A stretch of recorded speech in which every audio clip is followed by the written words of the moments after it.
All right, we're here at the Miami Open. Matt Pressman, Zach Shahan, Florida Tennis Magazine, and Talking Tennis on YouTube. Just having a wild, ATP 1000. It's always wild, right? Miami is wild. Yeah. The Sunshine Double is wild.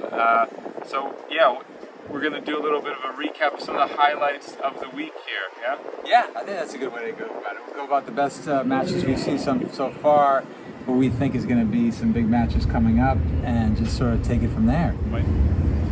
So we'll do 3 or so highlights. What was your first highlight of the week?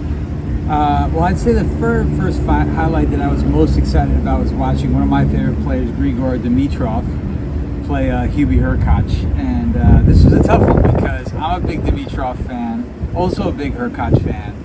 And Zach, on the other hand, is a huge Hurkacz fan. So we had amazing seats in the grandstand here, and it kind of went my way at the very end in a tiebreaker, but an amazing match. I'll get your thoughts on it first, and then we can kind of go from there. Yeah, it was just a phenomenal match. Yeah, my daughters are born in the same city as Hurkacz, and 15-minute walk from his first courts, where his coach still coaches one of the kids in the neighborhood who is my older daughter's age, friends in the neighborhood.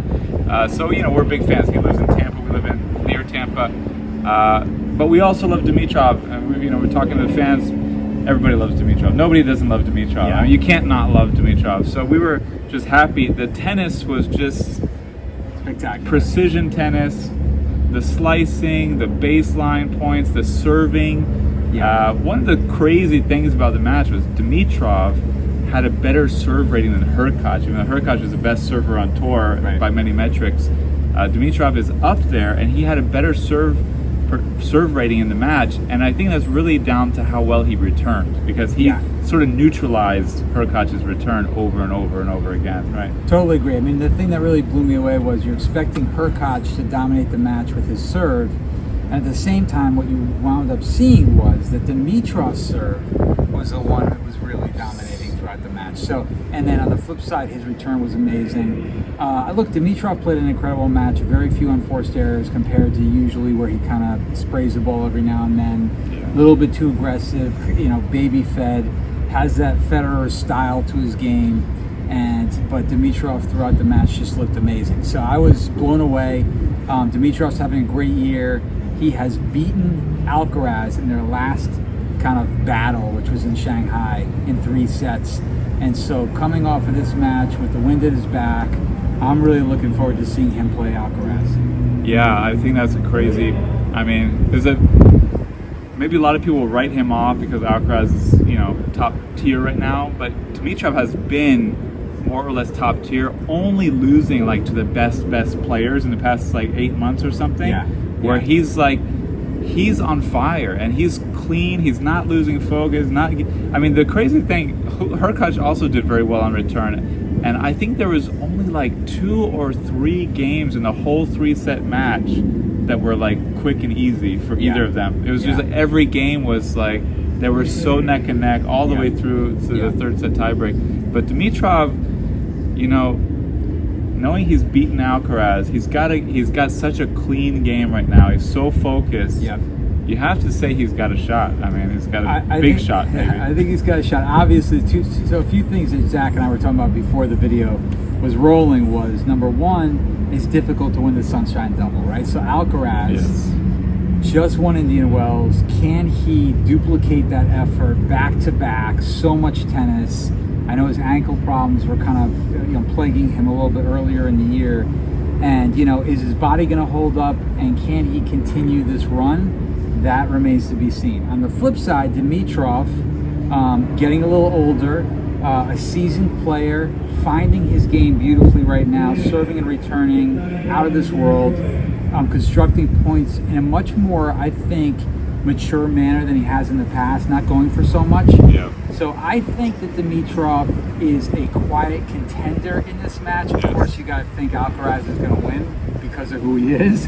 But on the same token, I think this may be a little more exciting than people give it credit for. I almost feel like I would lean Dimitrov as the underdog surprise winner in this match. But I think it's going to be just another extremely fun match, whatever happens. And I think I've said this before, but I think My heart says Dimitrov, my head says Alcaraz, so we'll have to see how it goes. But So another match that we were blown away by. Maybe it's not a headline match because neither player is still in it. right. But Ben Shelton, Musetti, Yep. some of the Incredible. best tennis we've seen on a court for stretches. Yep. And then there were other times when it just Shelton's shot selection was A little shaky to say the least. a little bit Yep. raw still. Yep, a little bit Musetti raw. was on fire, but then he could also check out. Well, he was pretty focused. He was Yeah. lasered in with what we saw. Yeah, so I mean, a few key takeaways with that match. Number one, Shelton obviously coming in big with his serve was a little bit, I think, reserved in terms of how much pace he was putting on his serve. Yes. Big topspin, big kick. But on the same token, I think his ability to construct points effectively from the baseline was a little bit sketchy. He just didn't seem like he was, I don't know, mature out there, he was very too college eager. player, like too eager, too thirsty, as I would say. On the flip side, Musetti, who has had some trouble in the pros since being a standout junior, the finesse and shot-making ability that Musetti had was literally magical on the court. It was unbelievable to see him in the zone for the period of time we did watch him, which was towards the end of the match. And Musetti's shot-making was insane. I mean, we were just blown away. No, I mean, you're a former Division I college player, Saddlebrook High School, University of Connecticut, team captain, correct? Yeah. Yes, correct, yeah. I mean, you've seen it all, but you were Not all, you were not like all, but you just college after the player, match. yeah, After yeah. the match, you were like, that was I was like, that to me was like unbelievable at points, and he was like, to me as well. You were like, it was also for me unbelievable at points, and just the best tennis you're gonna ever see. Like Some of the better for tennis sections. I've watched, in a long time. I mean, look, Shelton is just a lot of fun to watch. You may take issue with sort of how he constructs points, but on the flip side, he's exciting, And then throwing him against Musetti and seeing those kind of points come together with the pressure on was incredible. It's a fun matchup. Yeah. Very So fun we matchup. hope we're going to see them battling it out in future tournaments as well from time to time, because, I mean, there's the power and then the pace. I mean, And then the Musetti's finesse. big backhand. The finesse was the power and then the touch. Yeah, the touch, the finesse, the touch. That's one of the things that I think Shelton is growing quickly with, and it's impressive because he doesn't have quite the same background that Musetti and players like this had, where they Right. were all tennis all the time from like young 7 years age, old or yeah. something. But he's got really phenomenal touch, really like a great sense of like crazy shots that are hard for anyone to make. He'll have just the right touch on it, or just Right. and it might be saving it along to the baseline, might be just putting it barely over the net. So it's great. And then Musetti, I mean, he's known for this. He's a really slick player, and his backhand when it's firing, that one-handed backhand is a beauty. But they were having a just great battle, and Musetti was really on. Lasered in. And those pickups that at net that Shelton was showing off during the match were amazing. So even with these incredible pickups, the ball at his feet coming very fast, Musetti was able to just race down and do 2 down the line passing shots, both on the forehand and backhand side, within this period of like 5 or 10 minutes of each other. That had the crowd literally going bonkers. I mean, Italian chants everywhere. We're sitting behind the coach. Forza, Forza. Right. So it was really cool. Well, We had a blast watching that one. I think it came down to patience and maturity. Yeah. And that was sort of a key element. Was Shelton was a little too impatient on many points and sort of lost it from that. Musetti was very patient.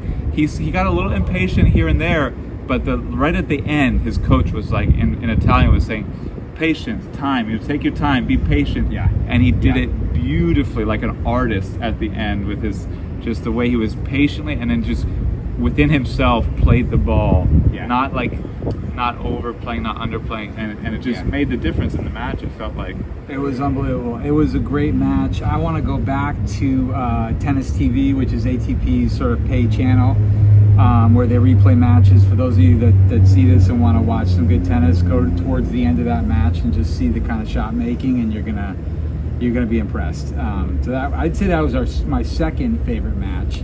So we also want to talk about a couple of female players who are having great tournament run. Vika Azarenka, Victoria Azarenka, and Danielle Collins. We've seen a bit of both of them, and it just they seem to be playing the best tennis they've played in at least a long time. And Collins looks like she looked when she got to the Australian Open final. Yep. Very clean, very aggressive but controlled. She just seems to be feeling calm, and we know she's retiring at the end of this year. I think, for maybe personal reason, not because she can't play at this level, because she clearly is playing at a very high level, and just got into the semifinals, knocking out Garcia, who knocked out Osaka and Coco Gauff, who's playing great. So she's on fire. She's in her home state of Florida, from St. Petersburg, Florida.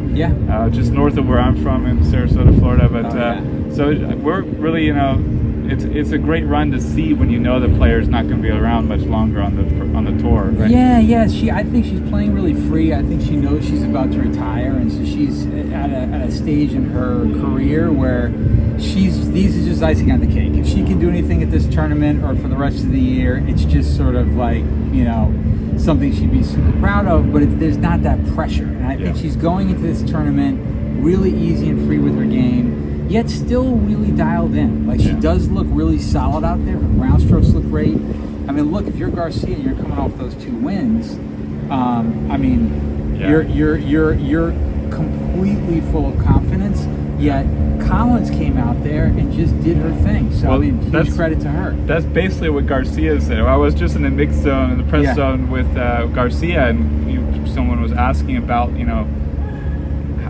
what she did wrong, and she was just like, well, Collins just played really well. She plays a really aggressive game. So when she's on, it's a very hard player to play. So she felt like her serve could have been a little better, but I thought she served pretty well with Garcia as well. So I thought they had great service holds throughout the match, except for a couple of breaks that Collins stole away. But yeah, I mean, I don't know. I feel like I would be maybe a little nervous, like, oh, this is my last run here.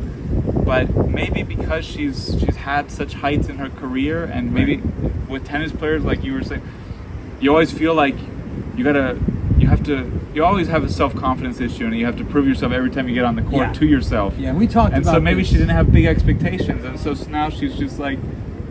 We talked about this a little bit in a different capacity, that when you know that, hey, I'm going to retire, I'm just having fun out here, I'll go as far as I can go, there's no expectations of me, that takes all the pressure off, right?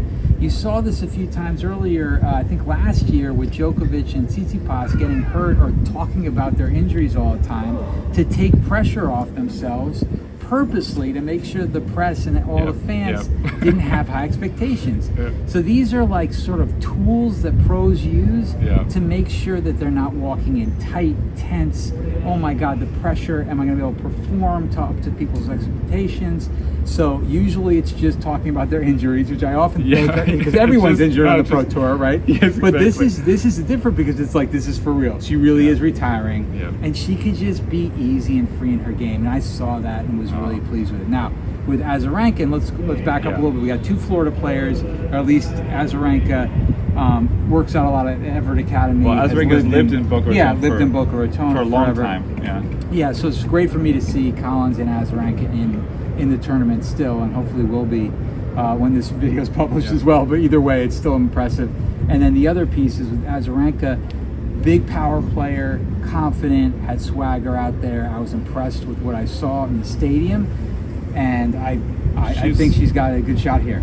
She's so smart. Yeah. She's one of the smartest players. The way she moves the ball around the court, waits for the opening. She's so patient. She doesn't, I don't know, she always looks creative, but she also, she plays solid, she plays sort of safe, but she plays creative as well, and then she waits for that opening to win, to kill the point, to win the point. And I don't know, she's one of my favorites to watch because she's such a creative and smart player. And I mean, probably helps to be used to the Florida humidity, the Florida weather.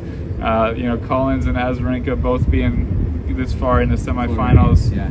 The Florida, hometown advantage might help a bit. But she's she's been very good, coming back for a while, and she's just sort of like climbing up and up and up gradually. She's just looking solid. Yeah. And she had a great match against Putintseva. She's again a contender. I think she's won this tournament a couple of times. Yeah. Former world number one. Yeah. You can never write her off. No. She might not be hitting at the same pace as she used to, but she's playing smarter. Sort of like Djokovic. She's evolved into a smarter, more evolved player. Yeah, it's always a question, are they going to shrink from the moment, right? If she progresses into the semifinal and final, is she going to get nervous? Is she going to shrink from the moment? Is her game going to change as a result of being on the big stage? And I think in the case of Vika, not at all, right? She's super, super familiar with this. If anything, she's thinking to herself, I've done this before, I can do it again. And so, yeah, keep an eye on her. I'm happy to be here, excited to be here, ready to go further. I think she has all those. She almost like oozes them when she's playing. So yeah, great player, great attitude, fun to watch these days. Just as are we. We're excited to be here at the Miami Open. Yes, we're really hyped. It's really cool being together. First time we're doing a video on in person outside, and it's pretty cool. So wonderful tournament, and looking to catch Sloane Stephens and Ashlyn Kruger doubles match here in a moment. You got it. Yeah. So you've seen some great matches here at the Miami Open. Grigor Dimitrov versus Hubie Hurkacz was your favorite match of the tournament, correct? Well, I mean, yeah, I like that one, but I also like the Sloane Stephens. Ashlyn Kruger doubles match against Noskova and Wong. Yeah, they were down a set and a break, but they didn't give up. They kept positive, and then they made a huge comeback, and won the match.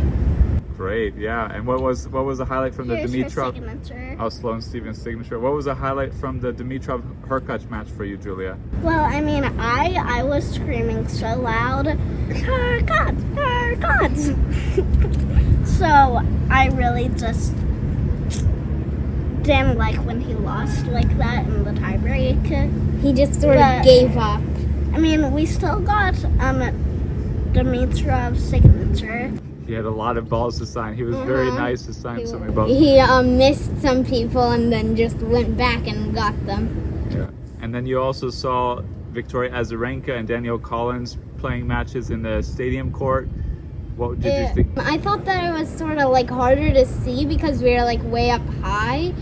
So I think I preferred like the grandstand match and the other match. Which Buchholz, you like these other courts more, right? Yeah, it's harder to watch on the stadium. And then today we got this Danielle Collins signature. Danielle Collins, yes. And she's from St. Petersburg, near where you live, so that's fun, right? Does it give you a little extra confidence that you can rise to her level someday? Definitely. I guess sort of. And any other favorite things to do here? Did you like getting any of the stuff on the sides, the ice cream, the food? We just got Cold Stone Creamery watermelon sorbet. That was delicious, and the gondola. The gondola. The gondola was fun. The cable cars, right? Or yeah. But then today, when we got the Danielle Collins signature, we were so up high. We were so high. We were higher than the gondolas, actually. Yeah. So. And did you? And you like the Shirley Temple drinks that you got? Yeah, they were good. So you had a great tournament, right? Would you recommend others come to Miami Open? Yeah, definitely. This was like. Will you come again next year? I hope so. We'll see what arrangements our family has.